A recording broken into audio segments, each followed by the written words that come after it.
The deep ball is something we have been missing. We have been missing the deep ball. The deep ball threat has been missing. Why should the deep ball threat be missing in your arsenal when you have an Alshon Jeffries, when you have a Nelson Aguilar? Who we seen in that play where Alshon Jeffries caught that remarkable deep ball? We saw Nelson Aguilar and we saw Alshon Jeffries both outrun the secondary.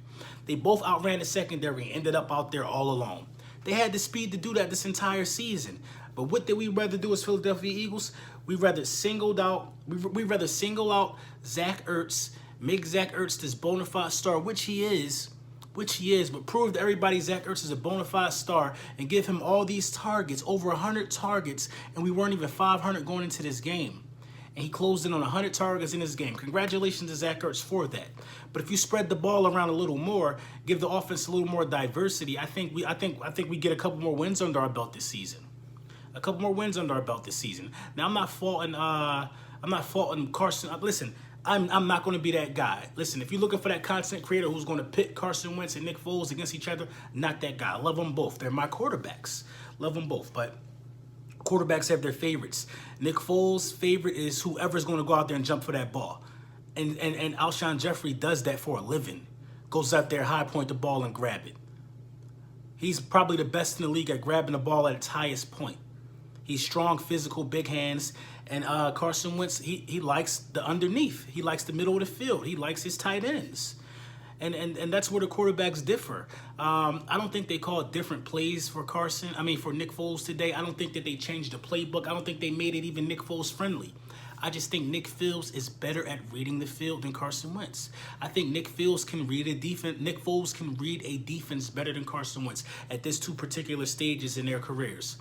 Now, we all know Nick Foles from early in his career when we had him earlier. Nick Foles had to develop into that. Nick Foles always been able to play like this. Let's not make this mistake. Anybody that can outdo Tom Brady damn sure can outdo Jared Goff, who, by my way, looked like Campbell's soup for most of the night. He just didn't look right. We got pressure. We stopped a really hot offense. So as Philadelphia Eagles fans, I don't think we're wrong for thinking we could win out.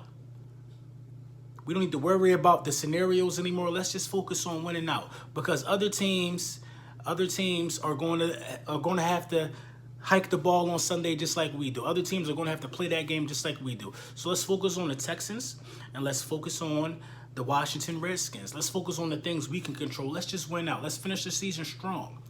And who knows? We might end up in this last wild card place, or we might end up winning the division. We might end up winning the division.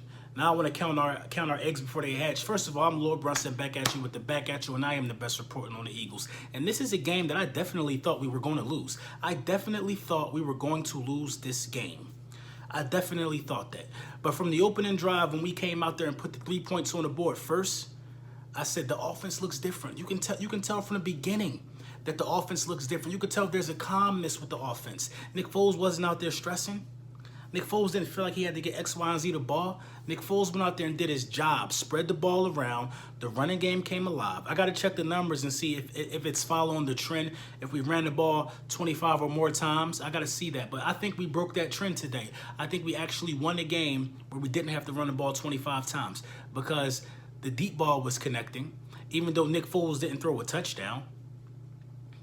He had enough deep balls. He sustained enough drives to where we can get close enough to where our running backs can finish these drives off for us.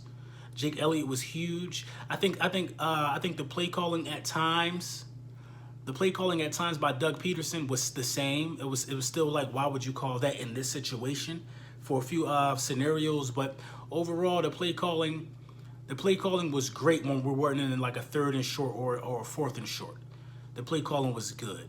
And I'm starting to see a pattern with us. We have this knack for not finishing teams off when we're up big. We have this knack for like just calling run plays up the gut and hoping that they can self-destruct on offense. I mean, if they don't fumble that punt, I think we shit this game away. I honestly do. If they don't fumble that punt recovery on the return, I think we screw this game up. And, the play calling need to get sharper. The play calling need to tighten up. A lot of things need to change with some of the play calling. It's still very questionable. So the stench of Mike Groh is still in the atmosphere. But I think Nick Foles is smart enough to to know, all right, he's calling some BS, but I can't go with the hot route all the time. And I think that's where Carson Wentz didn't scan the field much. He zeroed in on his hot route. Carson Wentz threw a lot of balls where where defenders were right there. But he's talented enough to zip it around him. Somehow he was getting away with that. I mean, and Nick Foles is the guy, he's not going to even take that chance. Nick Foles did throw an interception today. But it wasn't like he spiraled out of control after that. You know what I mean? The run game was great. Congratulations to Zach Ertz again. Fourth tight end in NFL history for 100 receptions or more. I don't know the other three guys, but I'm pretty sure they're all Hall of Famers. We can win out. We can win out. The Dallas Cowboys today putting up a goose egg. I already talked about that earlier. The Giants also put up a goose egg. The Redskins are the only team in the division to score besides us. We got the Redskins last. We didn't need Minnesota to win, but we got to control what we can control. We got to control what we can control. A very surprising win. A very surprising win. I mean, at the end of the day, Eagles Nation, this is something you could be happy about. You definitely could be happy about this. This is a huge win, the biggest win of the season for us. Jim Schwartz definitely, he earns more and more respect as the weeks go on by having to prep these young quote unquote no-name cornerbacks and get them ready for the game. If one guy goes out, he's mixing and matching, he's doing the patchwork, he's putting X, Y, he's putting him here. LeBlanc and Maddox look like they should be on the roster next year. That's just cut and dry. They should be on the roster next year. But you know, we get McLeod back. It's just the offense just has that feel with Nick Foles. It had that feel. You know, I'm not saying like that feel like we could win the Super Bowl right now as our record stands, but it has that feel that if our record was better and we were definitely going into the playoffs with the #1 seed, that Nick Foles will be able to get it done again. He just brings that feel. He just brings that feel. Nick Foles is going to be a starting quarterback for somebody next year. This game sealed that for him. He's going to be a starting quarterback for somebody next year. And you know, we gotta cherish the times that we got with Nick Foles, because I think I know the organization is going to go with Carson Wentz. Carson Wentz is the future. He's the younger guy. He's the more teachable guy. But even though I kind of feel like both of these guys can be taught a lesson. But just get ready for the quarterback controversy, man. As soon as you turn on the TV tomorrow, as soon as you turn on the radio, they're going to be saying that Nick Foles did something that Carson Wentz couldn't do. And you know what? To be 100% honest, I kind of feel good with Nick Foles at the quarterback position right now, especially if Carson Wentz isn't healthy. Carson is my guy. I'm never going to pit those guys against each other. Two phenomenal quarterbacks, and you have as good a chance of winning with either one of them.